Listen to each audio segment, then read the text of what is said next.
¿Algo de qué? De tu libro. Ah, ¿de este?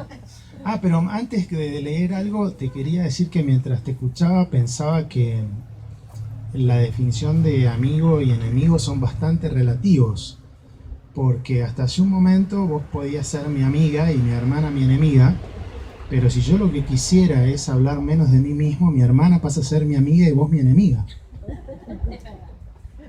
Por otra parte, tengo muchos enemigos, no ella solamente, que podrían ser mis amigos.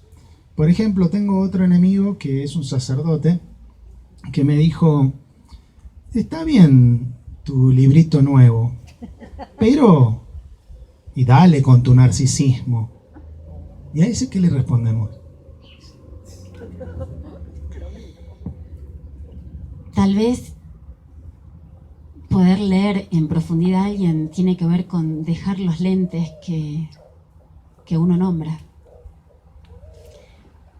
Uno ve como vive, ¿no? Lo importante es lo que a vos te pasa. Lo importante es que te animes en este momento a abrir tu libro y a leerlos.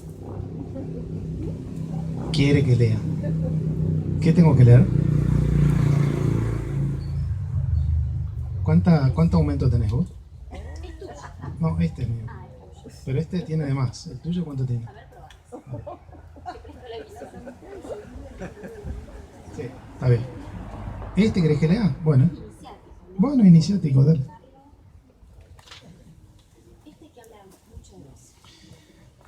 ¿Desde el principio? Claro, este es el tipo de cosa que no hubiera escrito en el otro libro y entonces capaz Miguel no lo hubiera leído. Dice, desde chico conservo la costumbre de frecuentar la misa católica.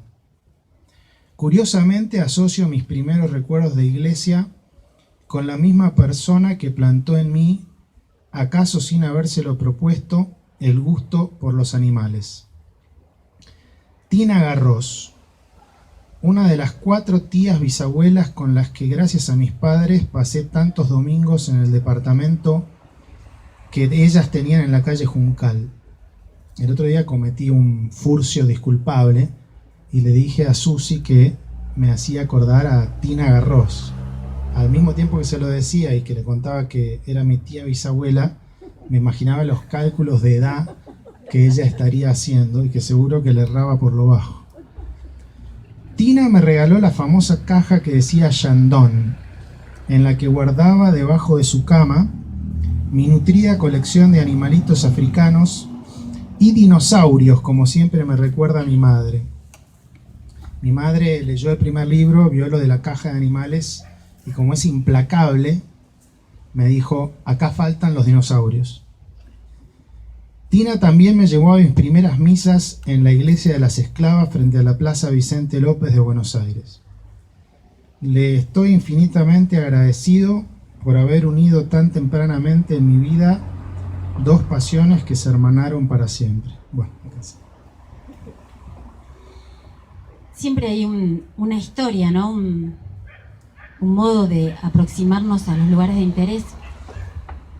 Hay algo que me gustó cuando vos hablas de Carlo, de oficiar en una misa larga y de ver el amor sin diferencias. ¿Puedes contarla? ¿Qué era lo del amor sin diferencias? Carlo, bueno. Carlo es un hombre que hoy debe tener 40 años, más o menos, que cuando tenía 18 decidió ir al seminario. Él quedó huérfano a los 10 años, más o menos, de padre y de madre, y lo criaron unas monjas italianas que le pusieron de nombre Carlo y le enseñaron italiano, además de inglés. Y esto en el medio de la nada en Samburu, en Kenia, que esta semana sufrió la inundación más grande de su historia. Por supuesto es un desierto, pero los extremos se tocan.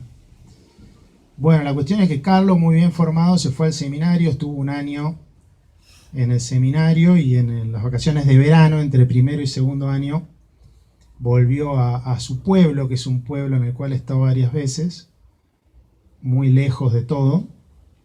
Y según me contaba él a mí, mientras hacíamos un safari por la sabana keniana, él ahora es guía,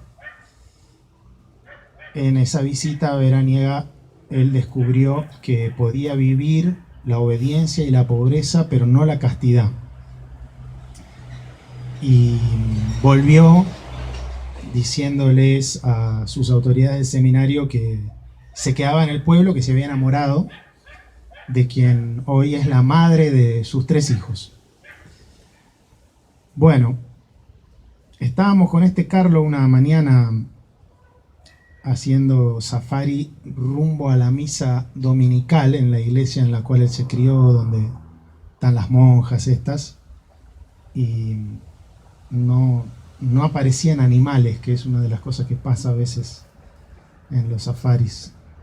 Entonces, como ya a esta altura no sabíamos qué hacer, y Carlos era tan instruido, le dije, ¿querés que recemos el rosario mientras íbamos para la misa y tratando de ver animales, ¿no? Entonces empezamos un pulcro rosario en latín, en italiano, así, de un alto vuelo. Y en el momento exacto en que lo terminamos, apareció un león. En el momento exacto, ¿no? Y Carlos dijo, ¡Rosario! Vio el león y dijo, ¡Rosario! Así, con esa simplicidad de la gente simple. Después fuimos a misa, que duró 2 horas y media. La homilía era en suajili y duraba 1 hora. Yo a la media hora había desconectado, entonces empecé a hablar en voz baja con Carlos. Y le digo, Carlos, ¿vos estás casado con tu mujer? No, me dice, no. Somos los 2 católicos, pero somos de tribus distintas y durante mucho tiempo hubo diferencias. Y ahora, bueno, ahora por suerte están superadas las diferencias y están dadas las condiciones. Él ya me había contado que el sacerdote era compañero de él de seminario. Entonces le dije, ¿por qué no hablas después de misa con el cura y le decís que te case, que arreglen el casamiento? Y él se sonrió y se quedó callado. Bueno, después llegó el momento de la comunión. Carlos, con una naturalidad como quien dice, no voy a comer al Jockey Club porque no tengo saco azul, me dijo, te pasa a vos porque yo no puedo recibir el sacramento, no estoy en condiciones. Bueno. Y cuando estábamos sentados ahí ya sobre los postres, viene un acólito y le dice algo a Carlos en Kiswahili, y Carlos me dice a mí en inglés, el cura quiere que des un discurso, que es algo muy común allá. Debo haber dado 10 discursos. Entonces le dije a Carlos, vení conmigo porque ahí en el campo muy poca gente entiende inglés y así vos vas traduciendo. Entonces le di un discurso, cada tanto tiraba nombres propios, que ahí es cuando la gente conecta, ¿no? Entonces decía Francisco, Papa Francisco, ¡oh! Messi, ¡oh! Argentina. Bueno. Y después le pasé el micrófono a Carlos. Estábamos parados los 3, el cura al lado. Carlos, según me dijo el cura, que me iba contando, en vez de traducir lo que yo decía, les empezó a contar toda su vida. Seminario, castidad, y cómo yo le había dicho que él se tenía que casar, y cómo rezamos el rosario y encontramos el león, y etcétera, ¿no? Y la gente se reía carcajada y al sacerdote no le gustaba nada cómo la cosa se iba saliendo de control. Entonces, bueno, en un momento le agarró el micrófono, dijo algo, Carlos lo agarró de vuelta y ahí estalló en un aplauso toda la iglesia. ¿Qué pasó? Le dice, no, Carlos dijo que se va a casar. Bueno. Quiero hacerte una pregunta porque vos tenés también una entrega profunda a Dios. Y hay una manera, pero se evidencia en muchos modos, la palabra Dios como una presencia o una experiencia. Y en un primer momento Dios está separado, lejos, allá. Y luego Dios se juega entre los hombres, entre las calles, entre el silencio, entre los que parecen amigos o enemigos. La verdadera imagen no tiene forma, digo.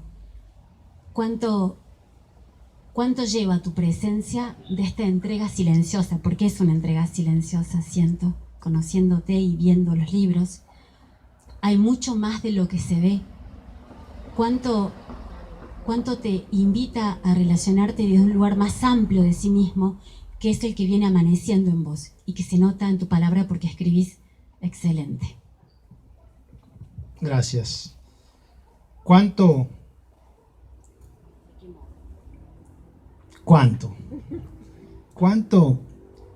capaz que lo he empezado a pensar o a intuir a partir de nuestras conversaciones preparatorias de este encuentro aparentemente improvisado?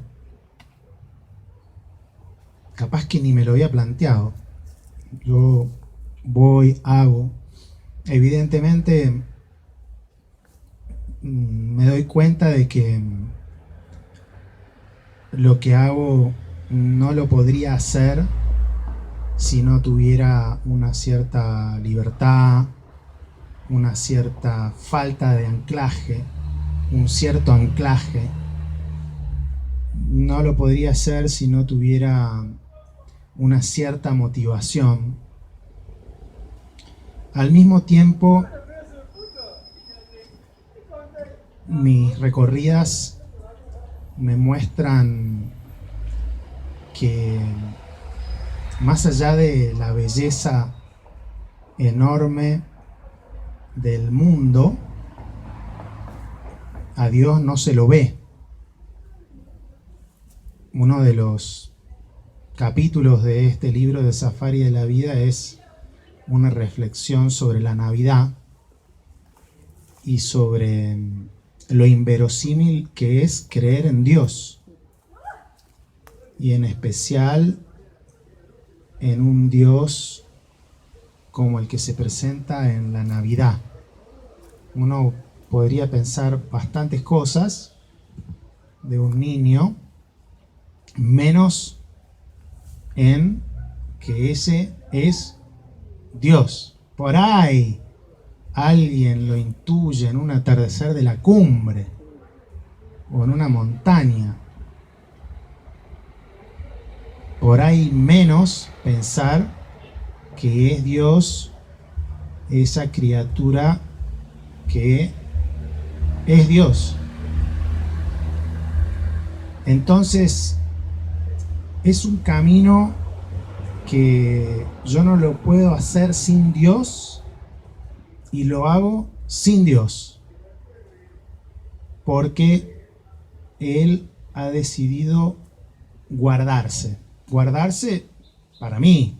Hay gente que es distinta, hay gente que lo ve por todos lados. Es más, hay gente que tiene visiones incluso.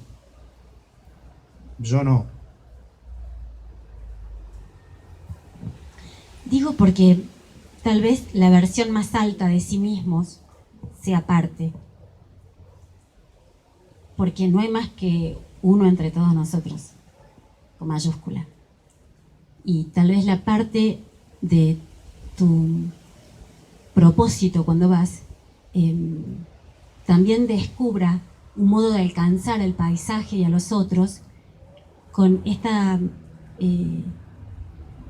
suerte de reflexiones que vienen naciendo en los renglones. De alguna manera estamos como Sócrates, siendo partícipes de algo que amanece en vos, y que también es muy bueno poder darse cuenta que no son los hechos lo que sucede, sino quién está detrás de los hechos. Hablando de eso, ¿quién es África? Está bueno, ¿no? Como hace Soledad, que viene así con un discurso que te mata y de repente, por suerte, pega una curva brutal y pregunta algo que aparentemente no tiene nada que ver. Aparentemente, ¿no? África. Y bueno, una parte importante de lo que es África es algo que está en el que la ve, no en África, en el que va. La mayoría de la gente que va a África como turista no ve nada de África. Pero alguien podría decir, no ve nada de lo que viste vos. Así es.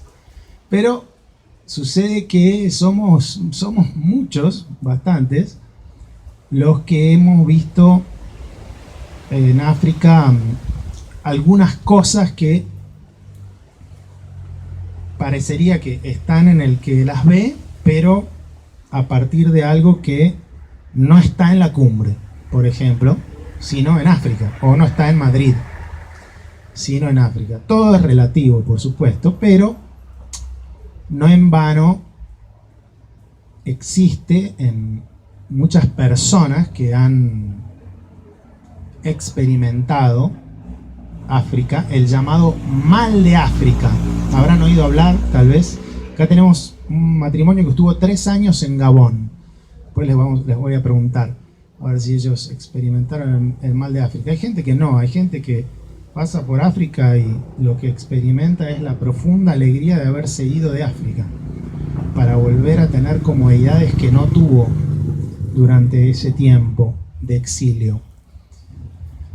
Pero el mal de África es una nostalgia, pienso que está relacionada, esa nostalgia, como lo traté de plasmar en mi primer libro, con la gente, con las personas de África. Casi siempre se piensa que está más relacionado, como en la película África Mía, con los paisajes, con los animales, con un estilo de vida. Pero en realidad el mal de África, como yo lo siento, y parte de eso me lleva a volver, llevo 8 años yendo, tiene que ver con el afecto, el cariño, el agradecimiento muy tímido de los africanos. Yo ahora lo que hice fue traerme África a Argentina. Desde hace 4 años para acá he ayudado a venir a Argentina a 17 estudiantes de Kenia a hacer pasantías profesionales en estudios jurídicos de Buenos Aires, así que los meses del año que me toca estar en el exilio porteño, tengo un pedazo de África y no tengo al continente, pero ahí se ve que esto no es tanto una cuestión de tierra, porque